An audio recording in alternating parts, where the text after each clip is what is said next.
pero no ver Quiet on Set, The Dark Side of Kids Television, episodio 4, Too Close to the Sun, muy cerca del sol. Ahora sí, como a Ícaro, que se quemó o estuvo a punto de perder sus alas, mejor dicho, por estar muy cerca del sol. Ay, ¿qué tal esta serie? ¿Cómo van con ella? ¿Qué les han parecido los episodios? ¿Ya vieron también los otros videos? ¿Ya comentaron conmigo qué les ha parecido esta serie? ¿Qué les han parecido estos episodios? Por favor, coméntenmelo, compártanmelo justamente en los comentarios. No se olviden de darle su bonito like a este video. Recuerden que eso ayuda a que todos los creadores de contenido pues tengamos mayor proyección de nuestro contenido porque ustedes lo están recomendando. Suscríbanse al canal, desde luego, porque ya ven, nos va a llegar también el episodio 5 y nos va a llegar más contenido, desde luego. Así que dar like, comentar, compartir y suscribirse. Y bueno, hablemos de este episodio 4, Too Close to the Sun, muy cerca del sol. ¿Cómo empieza este episodio? Bueno, nos hablan de que Brian Peck es sentenciado por abuso sexual. Justamente con esta pregunta nos quedamos en el episodio anterior. Era un caso cerrado, desde luego, era un caso sobre el cual no se sabía quién había sido la víctima, quién había sido el acusador, porque Drake Bell era un menor de edad y entonces fue manejado como un John Doe. Recordemos que en Estados Unidos se maneja la Jane Doe o el John Doe cuando se está protegiendo el nombre de esta víctima porque es un menor o por alguna otra situación. Algo que se menciona, por ejemplo, aquí, que lo menciona Drake Bell, era no nada más el impacto de tener que estar enfrentando a este victimario y pues estar asimilando todo el abuso que sufrió, sino también darse cuenta que en gran medida él y su familia estaban solos, porque en el momento del juicio, el lado de Brian Peck estaba llenísimo en la sala y en el de él solamente estaban sus papás, su hermano, su abogado y párenle de contar. El episodio obviamente detalla ya sobre quiénes fueron estos personajes que estuvieron ahí, algunos de ellos, otros que habían mandado estas cartas, de las cuales les comenté en lo que hay que saber antes de ver. Que recordemos que esta práctica de las cartas tiene que ver con cuando una persona está en un juicio, puede pedir cartas como de, pues que den cuenta de su buena persona para el juez y que esto pueda pues darle otra perspectiva al juez y quizás pueda tomar una mejor decisión o mejor solución sobre todo esto, ¿no? Algo que mencionan aquí justamente las periodistas y el grupo de investigadores fue que cuando estaban haciendo la investigación para esta serie, pues le pidieron a la corte que revelara estas cartas, que las compartiera, que ya no dejara, que dejaran de estar, mejor dicho, ocultas, ¿no? Y entonces las comparten, empiezan a compartir y vemos parte tanto de la demanda como de las cartas, ¿no? Lo cual creo que es un uso muy inteligente de la serie porque Drake Bell, por un lado, es muy cuidadoso en términos de... No es realmente tan explícito al contarnos qué le hacían o cuál fue el abuso que sufrió. Y al tener el documento oficial, no es que se vuelva detallado, pero sí es lo suficientemente claro como para saber, ok, entiendo. Entiendo a qué nos referimos con abuso sexual. Yo aquí no lo voy a detallar, no es el lugar. Creo que no necesitamos en realidad tanto detalle, simplemente saber que hubo ciertos toqueteos, que hubo ciertas dinámicas de corte sexual, son suficientes para entender que obviamente eso es abuso sexual y es un abuso inadecuado a un menor de edad. Y en relación a las cartas, pues lo que vemos es como todas estas personas están diciendo que no, que Brian Peck, que tan buena persona, que él seguramente no hubiera hecho nada si no es porque este niño lo hubiera tentado. Ellos ni siquiera sabían quién era el niño. Pero esta parte de las cartas es muy importante porque además es algo en lo que nosotros no deberíamos de caer y que creo que es como la primera reacción que de forma quizás natural y tratando de encontrarle una explicación hacemos, ¿no? Tratamos de encontrar culpables. Y entonces pensamos que si los papás, pensamos que si Drake Bell, pensamos que si muchas cosas, ¿no? Pero en realidad es que no hay una justificación. No hay. O sea, esto es lo que mucha gente de repente comenta de, ay, es que esta persona venía con poca ropa, ¿no? Y entonces, pues eso era tentador y ya saben, este comentario que hemos escuchado muchas veces en relación a mujeres que traen una minifalda o que traen una blusa sin mangas y entonces, ah, no, es que ella estaba vestida de forma provocadora. A ver, no, es que el punto es, tú podrías tener a una persona sin ropa y eso no justifica que actúe sexualmente en contra de esa persona. Total que, vaya, lo menciono porque pues esto da como toda esta otra dimensión y nos habla de qué tan fuerte fue el apoyo para Brian Peck, cómo esto obviamente revictimizó a Drake Bell, lo hace sentirse pues mucho más vulnerable, vulnerado también desde luego, y bueno, se menciona a James Marsden, a Tom DeSanto, a otros más de los cuales yo ya les comenté en el Lo que hay que saber antes de ver, Quiet on Son, que además varios de ellos, pues justamente, y creo que esta es una lección importante para todos, él no, pues tú no estás ahí, entonces, ¿cómo vas a meter las manos al fuego por alguien que quizás tú conoces en un contexto pero no en otro? Por ahí yo me acuerdo en alguna ocasión y lo dijo un poco como de chiste, Daniel Bisoño, que en estos años y en estas épocas recientes ha sido muy juzgado también. Y Daniel Bisoño decía algo así como yo no meto las manos al fuego por nadie, ni por mí, casi casi, ¿no? Y entonces pues sí, se vuelve un poco gracioso como lo dice, pero creo que tiene mucha razón en el sentido de hay veces que hay gente que conocemos mucho en ciertos contextos, pero no conocemos del todo en otros, ¿no? Y entonces, híjole, pues como que uno debe de ser muy cuidadoso en este sentido de ver, yo puedo hablar desde este pedacito, pero eso no debería de implicar revictimizar a nadie más y no debería de decir, pues, oye, yo conozco a esta persona en mi trabajo, pero ¿qué hace en su casa? Pues no tengo idea, porque yo no sé, o sea, hay gente con la que tú tratas y que tú dices es simpatiquísimo en el trabajo y a lo mejor en su casa es bien amargado, o sea, todos conocemos gente así, ¿no? Ya saben esto de obscuridad de su casa, farol de la calle o una cosa por así, va el dicho, ¿no? Entonces, bueno, esta parte es del episodio eh, 4. Luego en 2005, ¿se acuerdan que les había yo hablado que hubo estas acusaciones de abuso laboral, no de corte sexual, por parte de Dan Schneider, que es el episodio 1? Episodio 2 se sigue hablando de Dan Schneider y también se habla de Brian Peck. En el episodio 2 también, si recuerdo bien, si es en el 2, nos hablan de otro depredador sexual, otro abusador sexual que fue un asistente de producción, Jason Michael Handy, condenado.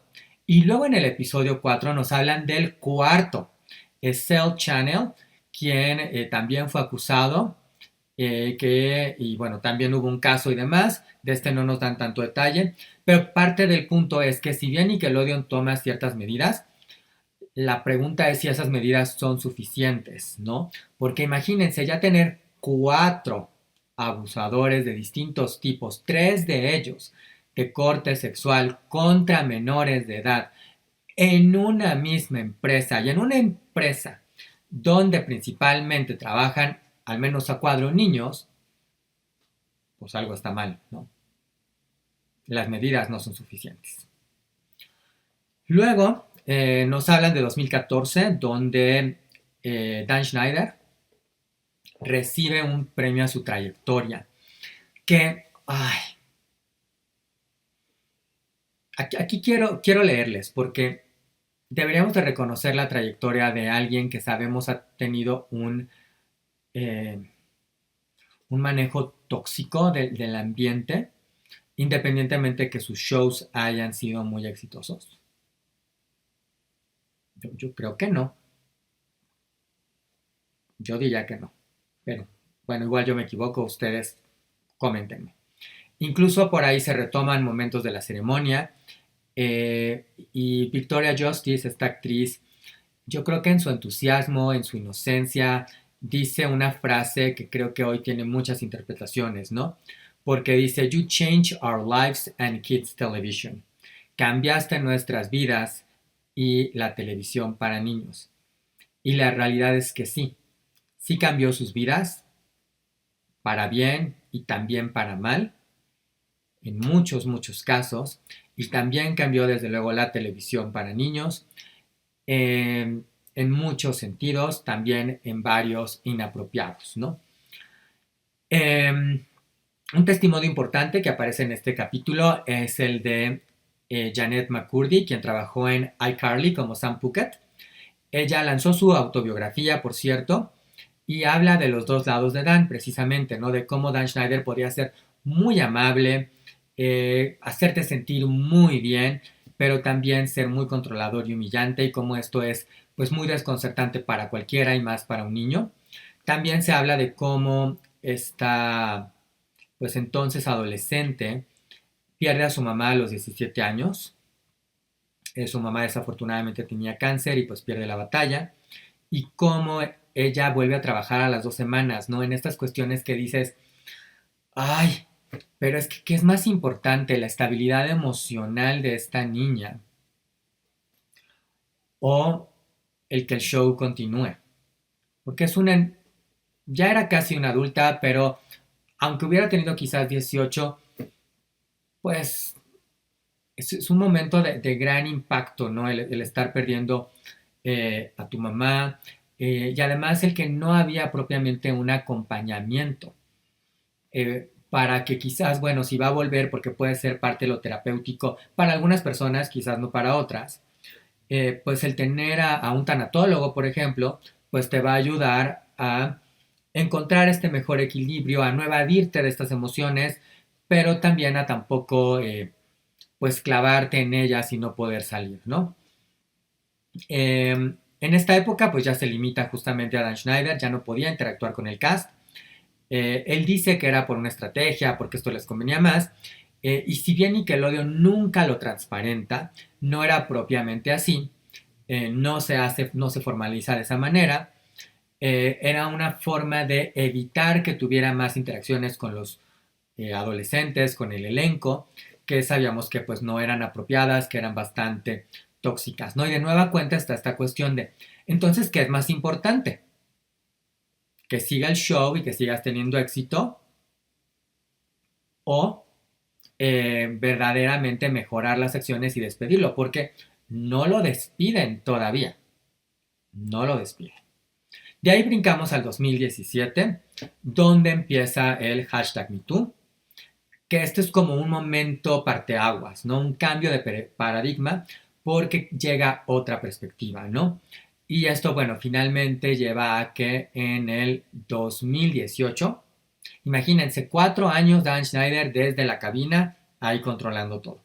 Finalmente, el 26 de marzo de 2018 despiden a Dan Schneider. Esto porque lo volvieron a investigar y volvió a salir, obviamente, que había un ambiente abusivo. Y ya de ahí viene la conclusión de este episodio, que ay, yo estuve muy indignado, muy sorprendido en el episodio 3. Este episodio y la conclusión del episodio 4 es de esos momentos que yo no sé si yo a lo mejor soy muy sensible o hay ciertos temas, ciertos momentos que desde luego tienen un impacto muy fuerte, sobre todo en cualquier caso, pero más tratándose de niños, ¿no? Y entonces en esta conclusión nos muestran las fotos de los niños entrevistados, que hoy son adultos, y entonces tenemos la foto de niños eh, del lado derecho, no, del lado izquierdo que representa el pasado, y del lado derecho la foto hoy en día. Y la verdad es que ese es un momento poderosísimo. porque dimensiona a este adulto en el que se han convertido de una manera muy distinta al entender a estos niños actores y toda la alegría de estar a cuadro, pero también toda la obscuridad, que no era una obscuridad completa, porque desde luego que también había momentos brillantes, pero todos estos momentos de obscuridad que estaban alrededor de ellos, ¿no? Y aparecen Leon Frierson, Katrina Johnson, Brian Hearn, Giovanni Samuels, Cal Sullivan, Raquel Lee, el propio Drake Bell, y lanzan una pregunta que además me parece muy muy importante. Lanzan esta pregunta mientras vemos fotos, imágenes de otros actores infantiles, quizás muchos de ellos que conocemos todavía más que estos que acabo de mencionar, como Amanda Bynes, como Drake Bell, como Britney Spears, como Aaron Carter, como Lindsay Lohan, e historias a lo largo de la historia del cine y la televisión. Hay muchísimas más, no sé, Judy Garland, Drew Barrymore, entre otros más. Y entonces estos jóvenes hoy en día pues ya nos hablan de cómo todo esto les dejó efectos físicos, efectos psicológicos, emocionales, que tienen impacto en la manera como ellos mismos se perciben, eh, en términos de si son atractivos, si no son atractivos, si son exitosos o no son exitosos, en su propia autoestima, si son valiosos o no, en el tener o no tener una vida normal. Muchos de ellos se retiraron, otros siguen en el medio del espectáculo. Eh, y en esta necesidad de tener, aunque sigan siendo figuras públicas, ciertos grados de normalidad. Porque al final crecer en un set no es crecer en la vida real. No lo es. ¿No? Y bueno, la respuesta, por ejemplo, de Drake Bell es fuertísima, es muy contundente. Y dice, estaba perdido. Y luego dice que lo que él quería era estar rodeado por gente que solo quería verme mejor. Y verme mejor en el sentido personal, no mejor en el sentido de tener más trabajo o de tener más éxito, sino gente que verdaderamente se preocupaba por él. Que creo que esto es algo que de repente no nos damos cuenta, pero uno agradece mucho. Cuando tú llegas y a lo mejor tú estás en una cierta posición de mayor, pues sí, de mayor poder o liderazgo entre un grupo, y tú preguntas, ay, ¿cómo están? Y no sé qué, y la gente pues te conteste ya, pero es raro que la gente te pregunte, ¿y tú cómo estás? ¿Tú cómo te sientes? ¿No? Que es así como de, "Ah", ¿no? Y que además no hemos normalizado el poder decir, no me siento bien, hoy me siento triste, o lo que sea, ¿no? Y cuando alguien te lo dice incluso, es un poco desconcertante de, ¿y ahora qué hago con esta información, no? Pero bueno, y en estas conclusiones, algo que me parece muy importante es que la ley no ha cambiado propiamente. ¿A qué me refiero con esto? En Estados Unidos, por ejemplo, está regulado, se supone, el número de horas que puede trabajar un niño de actor.